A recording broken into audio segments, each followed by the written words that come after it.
Big news. We just fed Finn solid foods for the first time, and check this out. We read that steak was good for the iron, and I'm a man that likes a good steak, but I really wanted to get the 4-month-old baby like the good stuff, because I don't want it to be too gristly, don't want it to be too fatty. It's also the first food he's ever had ever. Right, so it's got to be good. Ground beef, maybe there's bacteria. I don't know, but what I did, I love steak. Ariel doesn't eat steak, just, in case you don't know. I got this child the fanciest filet mignon I could find, literally $30 a pound. I got a little tiny thing. I'm like, this is way too expensive. What have I done? Well, but I felt so good about it. I'm like, I'm providing for my baby. And then just giving him nutrition. And then you go to saute it, and I was like, oh no. Mm-hmm. We have to steam this. Yeah, I'm like, huh? So I cut off a little sliver of this gorgeous cut of beef.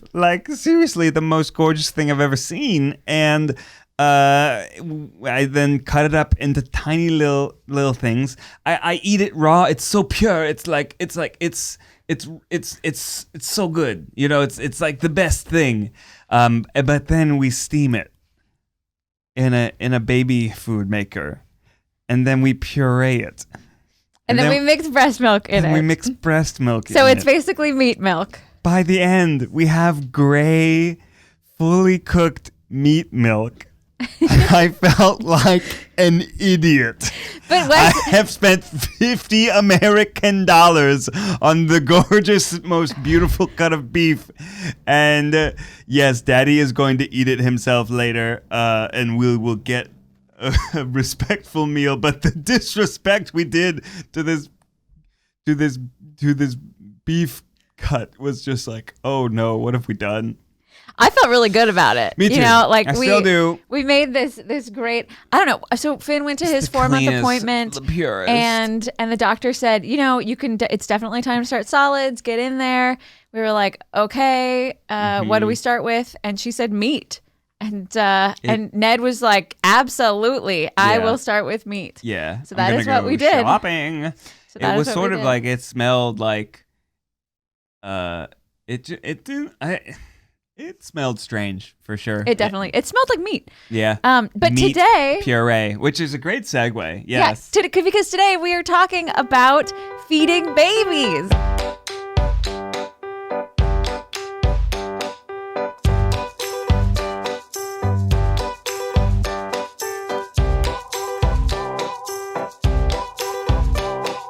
That's right. Welcome to Baby Steps, the weekly parenting comedy podcast. I'm Ned. That's your cue. Oh, that's my cue. And I'm Ariel. I don't know why he did that. That was weird. I do it every episode. Now I tried to make a thing of it this episode. Oh, so that I can introduce myself? Yeah, that's right. Because I'm a strong, confident woman? Exactly. And you don't want to introduce me? Yeah, you're a strong, confident woman. You get to say, and I'm Ariel, and then I do the rest of the introduction myself. Got it.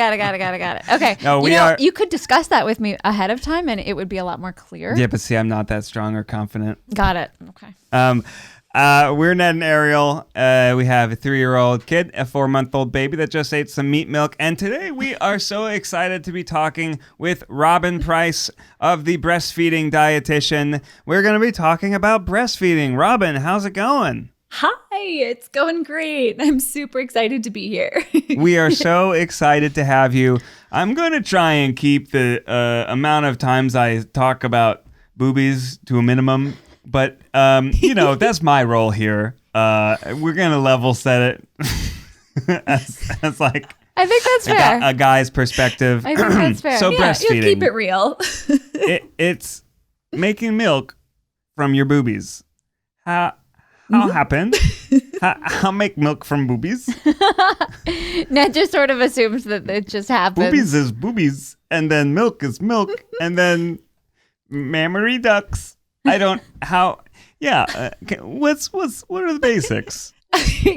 Well, actually, this may come as a surprise, but it's pregnancy that kickstarts your body. into making milk.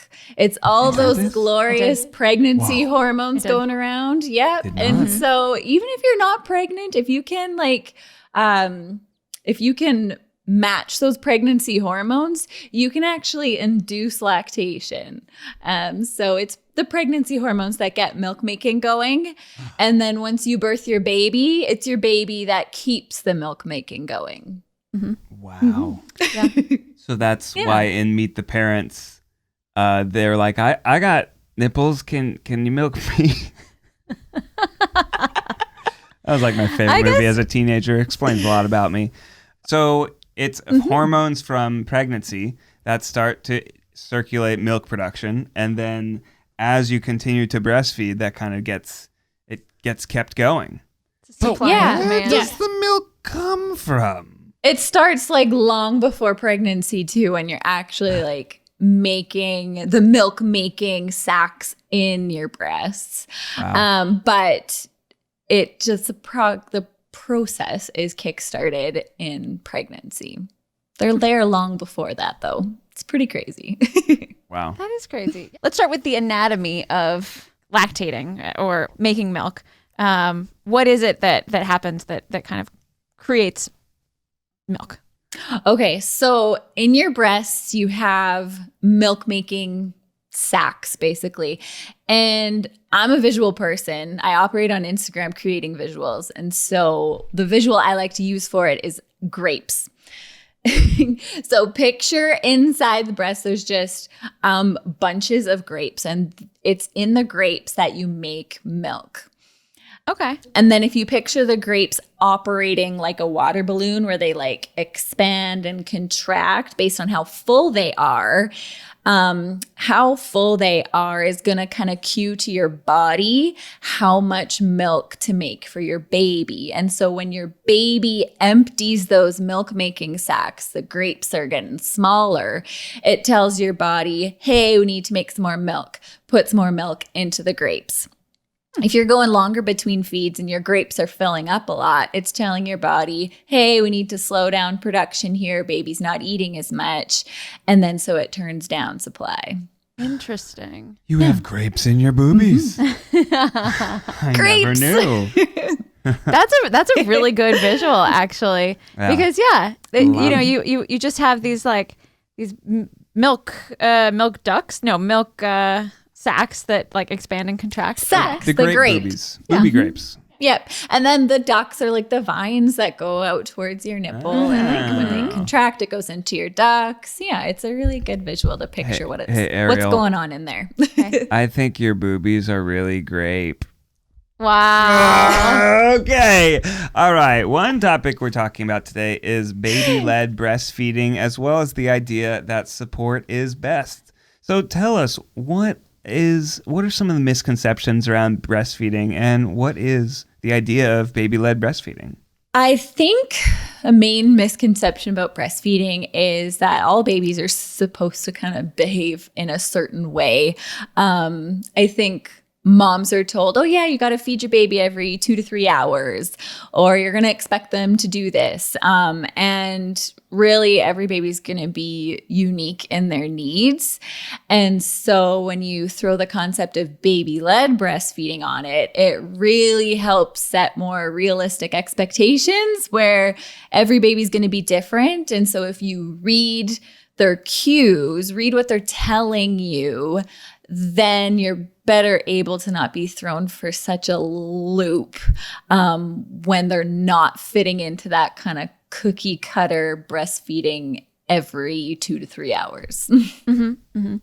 So there's the baby that doesn't really fit within the cookie cutter like that is placed before you. But also, I feel like there are a lot of moms out there who struggle with breastfeeding. It's not one of those completely, you don't have a child and then immediately it comes to you and you're like, oh, this is clearly how I feed my child. From experience, it doesn't feel natural. It's very much a learned skill, which I didn't even learn with my first. I didn't learn it. I still don't feel like I have it down. You know, like, let's be honest. I struggle. Half the time I'm like, get this baby a bottle. It's kind of like this lifelong learning too. And it's always changing as you're going. You just kind of settle into this groove. You think you have it figured out, and then it changes and you're just like, wait, hold on a second. I thought it was supposed to be this way. And now you're doing this instead. Okay, now what? So I think that's the beauty of keeping it baby led, where it's just like, okay, you're changing it. Now it's time for me to change it too. And let's find something that works for us. I struggled big time with my first one as well. And even coming from a background where I knew, oh, how great breastfeeding is. Yeah, I'm going to be able to do it. It's going to be great. When I had a baby kind of thrown onto my chest and it was time to feed him, it's just like, what do I do? I hadn't seen breastfeeding. I had no friends that were breastfeeding. I didn't know how to hold him there. I didn't take the prenatal class beforehand to like get all the basics down. I was just kind of thrown into it too. And so I think kind of addressing those things beforehand is super beneficial, but a lot of times moms aren't there. And so that's where the support from your partner or who's in labor with you to able to like help you through that is really key. Nurses especially can have a big influence on you with that first breastfeeding experience. And so you you live in Canada, and I so do. How is it different in Canada than in the United States? Yeah, what's Canada like? Tell us about Canada. Is it like a little chilly, but like friendlier? But Yeah. so, like, Super chilly. when Super I'm snowy. How are the boobies in Canada? Cold? You're too much. Is it always sweater weather? You're too much. The support aspect of having a baby. So I gave birth in a hospital for both my kids, and there was a lactation consultant there who, you know, was ready to support me. She would come in, you know, every few hours and kind of be like, okay, so how are we doing? Both of my kids were also in the NICU, so there was a special situation there where it wasn't just like, here we are in our room with the sun shining on us and you know, tits out. It was more of it was more of a process. But tits were still out. But yes. Yeah, I mean, how is it? Is it similar? Is it different in Canada? Where do you guys have that kind of support? I think it's a little different in a sense that our lactation consultants are kind of reserved for those situations where breastfeeding is going to have a really rocky start. Mm-hmm. So there is one associated with if any babies are in the NICU. But a lot of it is once you're out of the hospital, you can have resources to access breastfeeding help, but not so much in hospital. So much so that my own experience, he was a healthy full-term baby, except I was struggling. I could tell I was struggling and I wanted help, except that lactation consultant can only see so many because we only have so many healthcare dollars, I guess, to invest in it. And I kind of didn't make the cut, we'll say, to get help right there in hospital. I ended up getting help once I was home. So that can be kind of how it's different, where we have the supports in place, but it's kind of limited into where the supports can go. Okay. Tell us more about your experience. So when my first little guy was born, he had a tongue tie. I had no idea what that meant.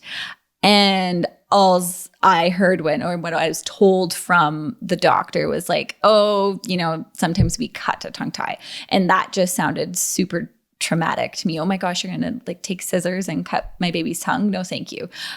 But then after talking to some family members, they were saying that it can really affect breastfeeding, except I didn't get through these conversations until like day 2 or 3 of life. By then, my nipples were super cracked and bleeding and painful, and he was barely having any diaper output. You're supposed to have at least one diaper in that first 24 hours life, and he didn't get his first diaper until he was 36 hours old.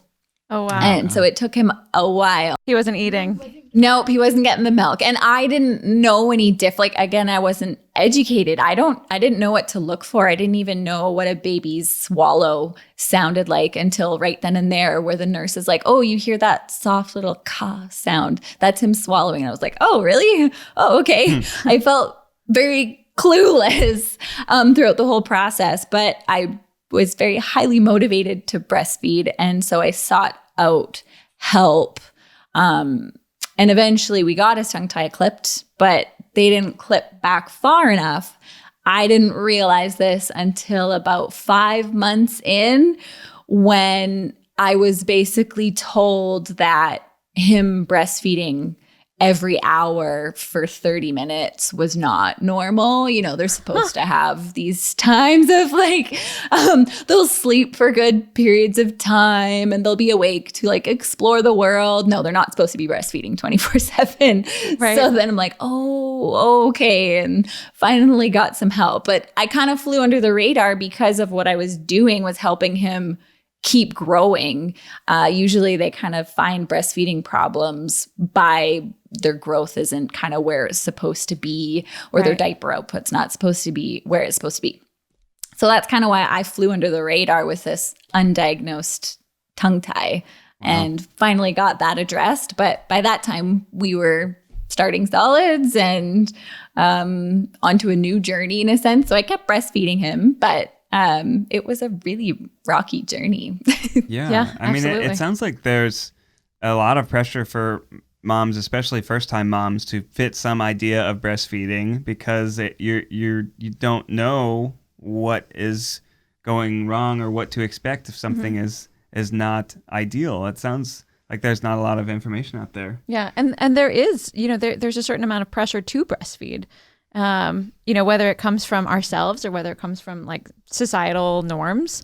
And so, women put this pressure on themselves to figure it out, even without support.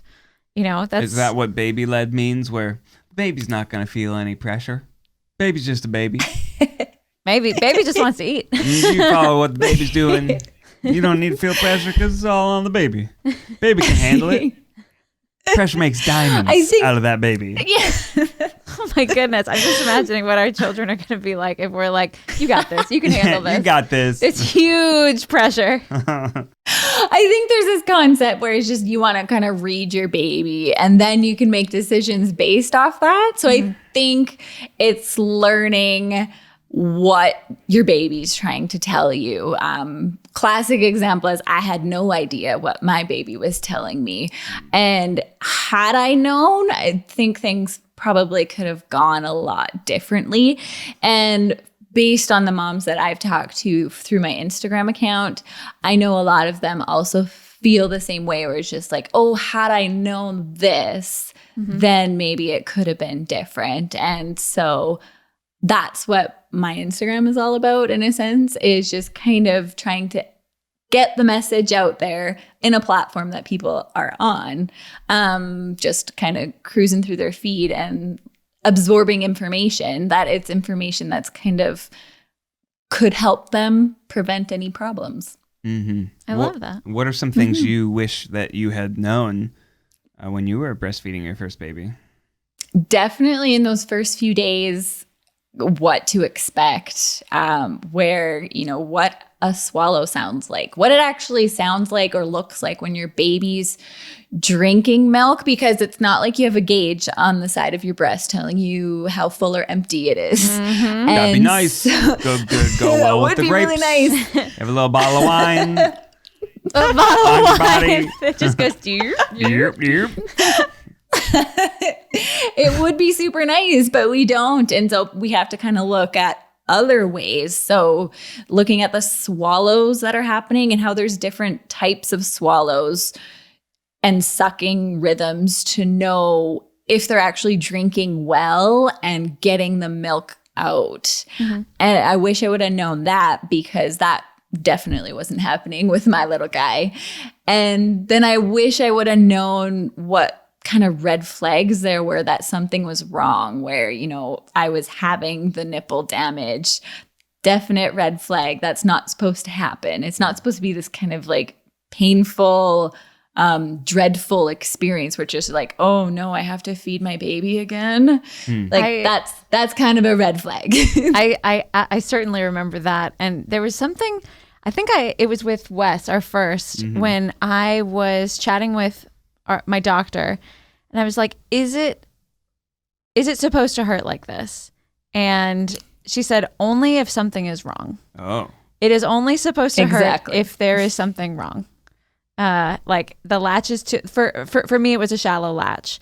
And I was like, oh, it was this like this light bulb went off. Like, oh, this isn't supposed to be massively painful. You just assumed that maybe it was. Right. Yeah. Because that's all that we knew, Not supposed to hurt. I mentioned that both of my kids were in the NICU. And so with my first, actually with both, before I breastfed either of them, I actually pumped first. Because they wanted to get that colostrum and they wanted to get that into a bottle so that they could feed it to the baby, because they were just too small to latch at that time. And so with Wes, my first, I actually found that pumping exclusively and feeding him express breast milk was the easiest, felt like the most natural option for me. Partially because of that gauge that you're talking about. Both of my kids were born premature, and so it was really, really important to us to get that nutrition into them. And so knowing that he's drinking 3 ounces, 5 ounces, 6 ounces, was like, for my own psyche, I needed to know that. And so, I went through the process of pumping every 4 hours or something like that. And then feeding them express breast milk. But with my second, I really, really want to commit to breastfeeding him. I feel like I know the drill now, and I am confident that I can do it.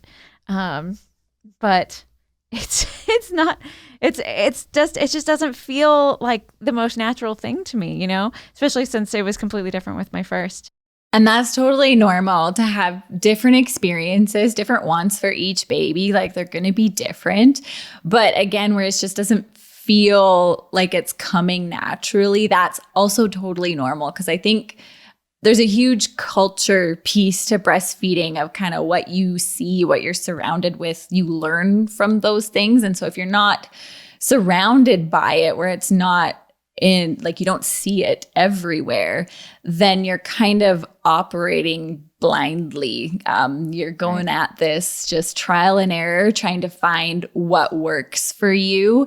But the main thing is that, like, you're learning from each experience and finding that groove that works for you. And that's the main thing and part of that concept of baby-led breastfeeding, where it's just you're finding what works for you and your little guy.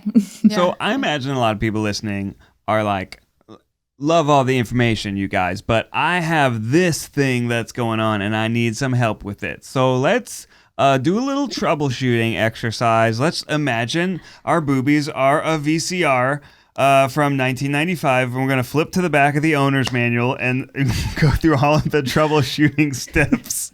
I feel like that says a lot about you as like a 10-year-old. Ned's going through the VCR manual. You gotta save those manuals, y'all. Gotta check it out if it's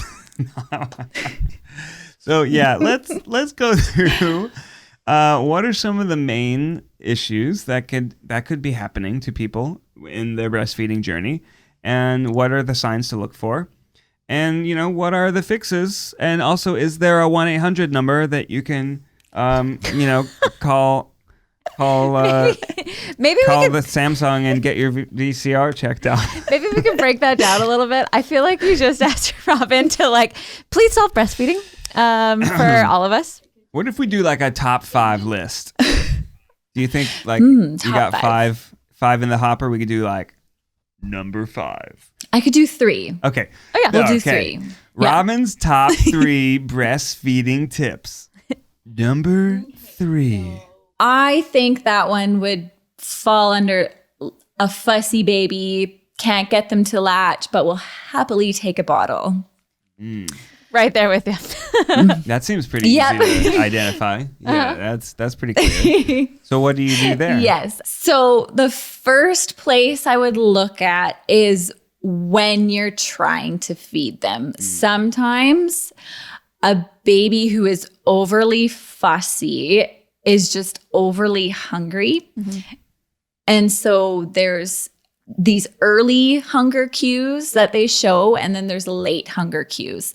Fussy kind of falls under those late ones. So if you respond to the early cues to feed, they're a lot more calm and patient in order to learn how to latch, especially if latching is difficult. And so they're willing to work with you, and they're not super, oh my gosh, give me milk now. And so they're a little bit more easier to latch. The reason why they'll happily take a bottle if they are refusing to latch is because bottle, it can just pour out depending how you feed it. And so there's not a lot of work for them. They don't have to wait for a letdown or your milk to start flowing faster after a certain amount of time. And so that's why they'll kind of happily suck and they'll get milk right away. It's like this instant reward and not a lot of work to it. It's like have a snack before you get hangry. Yeah, exactly. Ned gets really hungry. I do. I have to carry around snacks for him. I'm fussy. I am fussy baby. He's like one of my children. I have to carry snacks for everybody. That's a really good advice, though. I feel like in the VCR manual, that would be like, is your VCR plugged in? Yeah. But I have absolutely experienced that. Like, that is probably the number one thing that, the number one problem that I have with breastfeeding, because both kids are so used to taking from a bottle that when I go to breastfeed, they're like, what is this? I do not want to work this hard to eat. I just got served filet mignon, Mom. Yeah. Now you're trying to give me nipple? Yeah. Yeah, exactly. But I do find that the best the best experience, like the best time that I have a good experience with breastfeeding is in the middle of the night. Yeah, they're sleepy and not really into it, and then they'll kind of passively accept and suck and be patiently waiting because they're so sleepy. Yeah. Yeah. That middle of the night feed is just it just feels very joyful, because I feel like I'm not struggling. You have this like fussy, struggling baby who's like, just give me milk. Ned gets it. I get it. Yep. Oh, yeah, for sure. Let's move on to the second most common issue. And now, Ariel, I feel like you have a better like announcer voice than I do. So can you say number 2 for the people? Number 2. Wow, that was good. Oh my God, that was so good. Wow. Number 2, I would say, is surrounding a painful latch. Okay. So what are the really hard signs to see if that would be number 1. you look for there? Painful latch. Pain, obviously. Yes, you're dreading feeds because it's painful. Your nipples are cracked and bleeding. The pain doesn't go away. Or it's just so uncomfortable that it's not enjoyable. That's kind of a sign to go get checked out, because too many times I see moms tell me as well that, oh, I was told the latch looked good. But if it's still painful, that means the latch isn't good on the inside of the mouth. The nipple has to end up really far back in the mouth in order for it to be comfortable. And so this means it's not going to like rub against the hard palate, the hard roof of your mouth. When it does that, that's what leads to pain and damage. And so if you're experiencing pain, that means it's not far back enough. And oftentimes, it's just the way that your baby is positioned that you can troubleshoot a painful latch. How do you feel about the football hold? Ned got a kick out of that when we first saw it. Hell yeah. Football. Yeah, no, I know. I think there is no one best position for every mom because your body is going to be different from mom to mom. Your breasts are going to be different from mom to mom. Like they're going to be different sizes, shapes. Your nipples are going to point different directions. And so saying that one position is going to work for every baby who is also going to be different from baby to baby is kind of not, it's like a great position, but it's not going to work for every single mom. Yeah. And I mean, some positions are better in the morning when your breasts are fuller, and some positions are better in the afternoon when they're a little bit more deflated. You know, it's kind of like, yes, you know, there are different things that work for, like your boobs are different shapes throughout the day. So it's sort what's of the most exotic position that you've heard of or tried? the most exotic. You know, the most like non-conventional. What's like the Kama Sutra of breastfeeding? Okay, positions? there is there one where you're like lying down and the baby has yes. the So there is one that I've only heard tell of. I don't. And you know that like there are these you know, I don't know, moms on Instagram that are like, when I discovered the laying down, they only try it on a wild weekend in Vegas. No. This is one that like, you know, people who have, well, there's the twin hold. Oh, okay. But we call that the titty tassels. We call that the titty tassels? We as in the community of which I'm clearly getting less and less a part of as I keep talking. But no. Okay, so one that I've always wanted to try that I have never had the confidence to try is that laying down position when, you know, like if you're co-sleeping with baby and say you have, you know, like a younger baby who's feeding throughout the night, and so you don't even have to get up to feed them. Wow. You know, you're just laying and they're laying, but I've never. I don't know. I feel like I've never really had the confidence to be like, okay, latch now. Like I always do the very traditional breastfeeding hold, just because that feels most natural for me. I don't know why. Yes. I've done that side lying position. It is glorious. It's glorious. See, everybody says it's glorious. It's glorious. And I'm just like, you get to basically sleep and not that you don't do anything, but you don't have to like work to hold them. Wow. But another one that's similar to that is called like the laid back position, where you're basically in this position similar to like when you're watching TV, that you're just totally like slouched back, totally relaxed.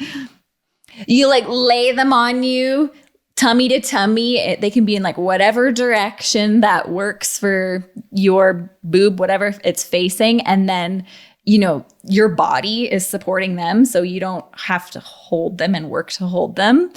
And you just get to kind of relax. And this position helps them tap into their instincts to look for the breast and to latch. I feel like this could be a Cosmo article. Like 5 breastfeeding positions that'll blow your baby's mind. I didn't know that those existed. that's because you've only ever seen me do one. Yeah. I tried the football hold and I was just like, this feels strange. Yeah. This feels strange. But, you know, I will say that because I only have one position, I have developed like a kink in my neck because I'm constantly like this.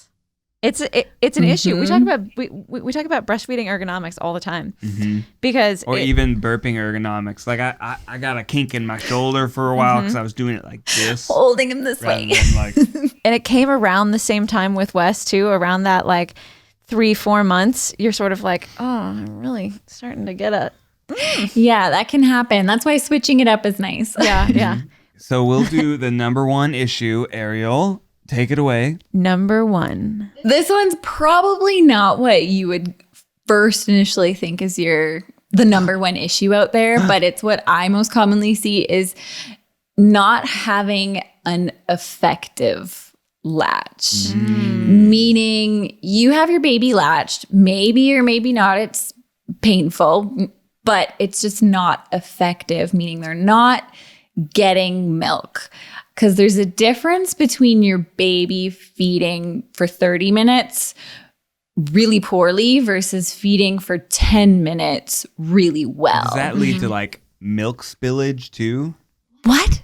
Like, well, it's like if it's not going in their mouth.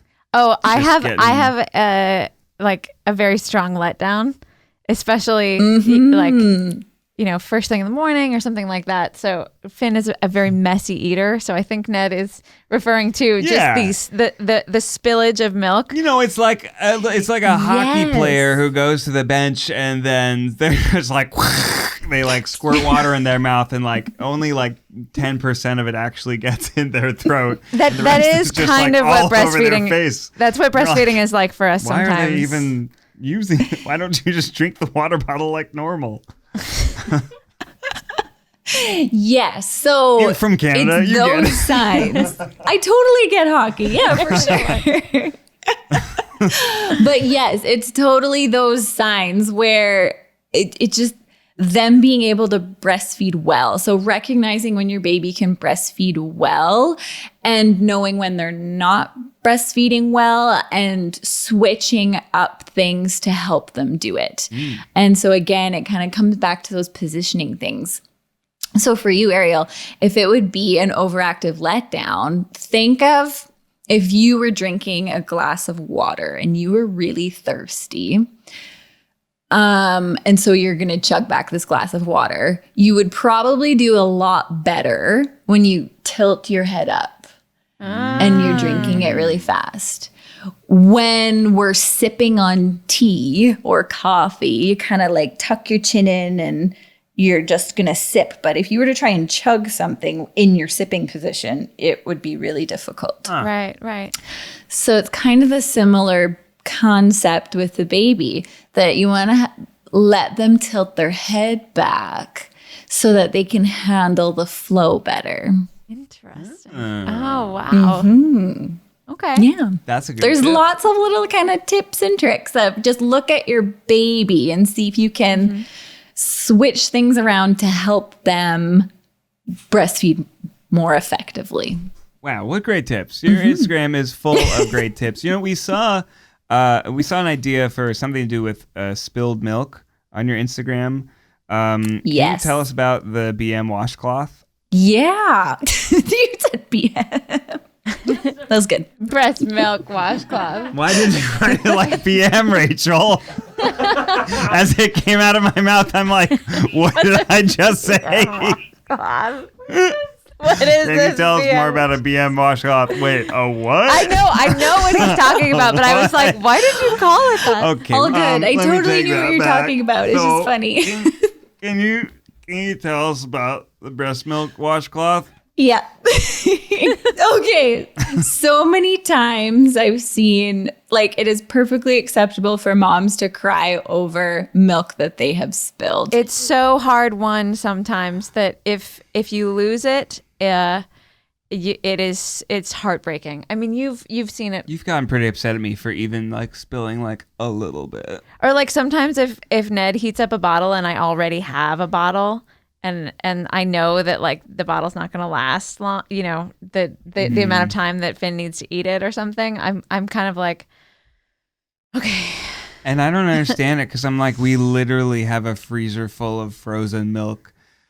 And it doesn't matter. It's hard won. Yeah. It came from my drop. body. Yeah. I know I get that. I do. But I'm trying. I made a mistake. I'm sorry. Well, next time that you spill some, take a clean washcloth and soak it all up and then stick it in the fridge or freezer. And then you can use it Breast milk for popsicles. their next bath. No, because breast milk popsicles, you're going to eat it. You don't want to eat this. You don't want Right. to eat it because No, you just cleaned it. I see. No, I thought it was like you're gonna wring it out into their mouth type of thing. So no. You can wring it out into their bath and then use the washcloth for their bath. Breast milk bath popsicles. Yes. Non-edible. Yes. Wow. It's very soothing for their skin. And so there's a bunch of non-food ways Breast to milk use is good it. for a lot of things. Yeah, it helped cure Finn's pink eye. He didn't have pink eye. I don't think he had pink eye. His eye was pink, and it made everyone very worried. For everybody listening, breast milk does not cure pink eye. I'm just gonna throw that out there. Well, like cure is such a it's not such a Not harsh medical word. advice. But breast milk does help when you have a clogged when you have a clogged tear duct, and I think that Yes. is what he had. He had eye goobers, and we put breast milk on it. Yeah, But boobies are magical. It also helps. Like I've heard tell that it helps with cradle cap. I've heard it helps with like baby acne. So yeah, I mean breast milk. Do we still call baths- baby acne backney? No, it's different. Okay, all right, two different things. We actually call it babacne. Oh, babacne. Yeah. It might still cure acne. You never know until you try. So clean washcloth, soak it up with breast milk whenever you spill, put it in the freezer, save it for later. But I will say Boom. this might be a little bit gross for people listening, but sometimes the breast milk doesn't stay there long enough for me to clean it up because the dog drinks it. Yeah. Yeah. So Seriously, I don't know the what dog is very healthy. He Getting has all lots of cannot good keep him hormones. from it. Like what is in breast milk that like makes the dog like, oh my God. I couldn't tell you. It's a little sweet. Yeah, it's a little sweet. Maybe your dog has a sugar Yeah. craving. I mean, we've does. like after Finn was done with the meat mush mixture, we gave it to our dog Bean, and he was just living life. Oh, he was very happy. Yeah. Yeah. He wants to be our child again. He wants to be an only child. Now he's got 2 brothers and he is not happy about it. Wes was playing with balloons today, and he didn't want Bean to pop the balloon, so he said, "Bean, go outside, Dad, help!" And so I put Bean outside, and then Wes started doing something else, but Bean was still outside, and Bean just sat in front of the door and just looked at the door, and I It's just like, really? in my head was This is hearing, where we're at now. "Hello, darkness, my old friend." Just like I got a very slow zoom in on Bean from behind. It was so sad. And then I let him in and proceeded to continue to ignore him while I ran after Wes. Oh, Yeah, the story doesn't have a nice ending. So Finn is 4 months now. Yep. And Speaking of meat mush, yeah, and we are starting to feed him solids. How does the flow of breastfeeding change when you are no longer breastfeeding exclusively? What does that look like? So once you start solids, breastfeeding doesn't look a whole lot different, especially because solids are completely new, and breastfeeding, or even if you were bottle feeding before, that's their familiar thing. That's their safe place that they're going to always fall back on. And so it's not going to look a whole lot different because they're still learning what food is, how to eat it, what happens when they eat it, meaning actually feeling satiated or full from eating food. And so there's a lot of learning curves for them. So it's not going to look a whole lot different. When it's going to start looking different is when they're actually able to feed themselves, where they are eagerly putting food in their mouth, moving it around in their mouth and swallowing it. And that is going to result in them just breastfeeding less or feeding less from the bottle because they're taking in extra volume into their stomach. They're taking in more nutrients. Their body's going to recognize that they don't need as much from breastfeeding or bottle feeding. And so they're going to kind of self-regulate as they gradually learn how to eat more solids. And so it's kind of just going to take care of itself. makes a ton of sense. And the body, or my body, like the breastfeeding mom's body would also kind of regulate as well, correct? It's sort of if baby's not eating as much, mom is not making as much. Yeah, and it kind of goes back to those grapes and how full they are. So if your baby's not feeding as much, then your grapes are going to get a little bit more full and tell your body, hey, we need to tone back production. I don't like being this full. I don't like being uncomfortable. Let's tone it back to exactly what baby needs. And how they know that is by how often your baby is feeding, how well they're feeding, how much milk they're basically drinking. Your body knows that. Your baby's body knows that. And that's kind of the only two things that will know those things. And so kind of following again their lead will let your body slowly adjust that you're not going to get clogged ducts and you're not going to get mastitis and things from being overly full because your production is higher than what it needs to be. It's going to adjust. Wait, what's mastitis? That sounds bad. So mastitis is breast inflammation. It comes from mast is the root word for breast, and then itis is inflammation. So the original name for breasts were just masts? Masts. Masses. Yeah. So then there's inflammation going on, which can lead to an infection and fever and all sorts of bad things. So you kind of want to keep that at bay. Yeah. Okay, so I had a clogged duct early on with Finn, and I was really worried that it was mastitis because it was warm and it was really painful. Yeah. And I read online that one of the ways that you could get rid of like a clogged duct or mastitis, depending on which one it was, is you could use an electric toothbrush or a vibrator. Wait, what? Yeah. On your boobs? On your boob. Mm-hmm. Yeah. Non-recreational purposes? True story. Well, I mean. Medical purposes. This is my medical vibrator? This is my medical vibrator. It's the same concept as if you were taking a tangle out of your hair, where you're using this vibration or the brush and slowly working out the tangle. It's almost like a knot in your neck or something like that. You're just like working it out, kind of. Theragun seems like it'd be way too intense. Oh, way too intense. Way too intense. I think that's actually why a vibrator or an electric toothbrush is just the perfect amount of vibration. That's why they call them personal massagers. Yeah. Thanks, Sky Mall. No, they don't. They don't make Sky Mall. I know. It's really sad. It's really sad.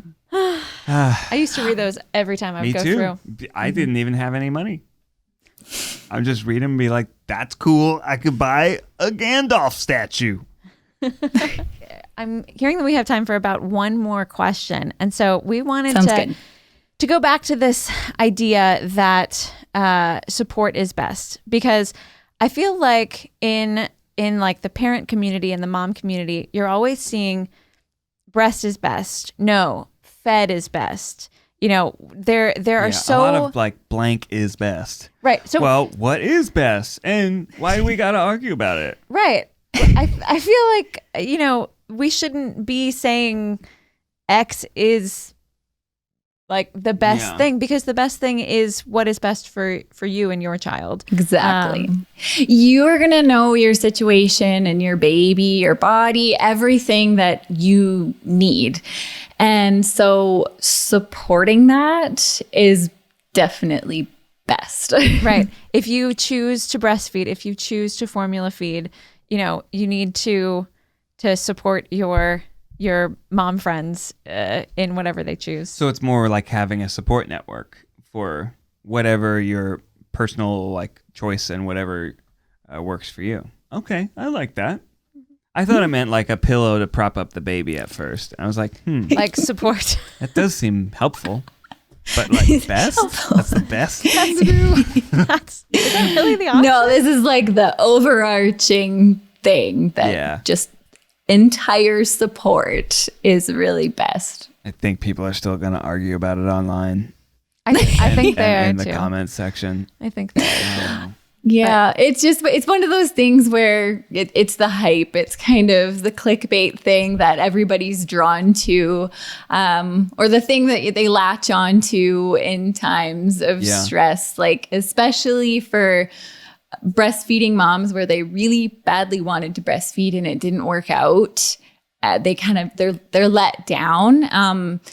What I find is they're surrounded by the fed is best statements, and Then they feel bad about it. It's kind of, it's meant to, their moms are trying to make them feel better. Like, oh, you know what matters is that the baby's fed. Except if that were the case, then we wouldn't, that's kind of like invalidating that mom's choice to choose to breastfeed to begin with, right? And so it brings about a little bit more mom guilt, like, oh, I wanted to breastfeed, but it doesn't matter because fed is best. Interesting. Yeah. It seems like support is best is a way to kind of lower mom guilt, because it's sort of like whatever your preferences are, whatever your choices are, we're going to support you in that. Right. And wherever you are on your journey is okay. And, here are some resources to try and take whatever next step you're going for. Whatever way of feeding your child you are committed to, we support you. Oh, I like exactly. That's nice. I like that. Well, you can support the podcast by hitting that subscribe button and rating us 5 stars on iTunes. This is Baby Steps. We're here every Sunday. Join our community and email us at babystepsadvice@gmail.com. Robin, this has been so wonderful. Thank you so much for spending the day with us. Tell us where people can find you. Yes, so Instagram is the best way to connect at this point. I am at breastfeeding.dietitian, dietitian with 2 T's. It's commonly misspelled, so if you can find me, great. If not, I'm working on a website to get all of my information that I have on Instagram on a website, just because I don't want it to disappear. And I find a lot of moms are finding it helpful for them. I have a new slogan for you. Okay. It's really bad. I'm just going to be completely rejected from the community now. Breastfeeding Dietitian. We're putting the tit in dietitian. What? I mean, I'm so sorry. It's kind of funny. It is. Yes. She likes it. Yay. Well, we will see you next Sunday for another episode of Baby Steps. Until next time, keep babying. Keep babying? Yeah, we'll workshop that one. Are you like, keep making babies? I guess, yeah. We're not gonna have a job if people don't stop making babies. How about like just take it one day at a time or something like that? You're like right. Day after day. Until next time, it's a journey to take baby steps.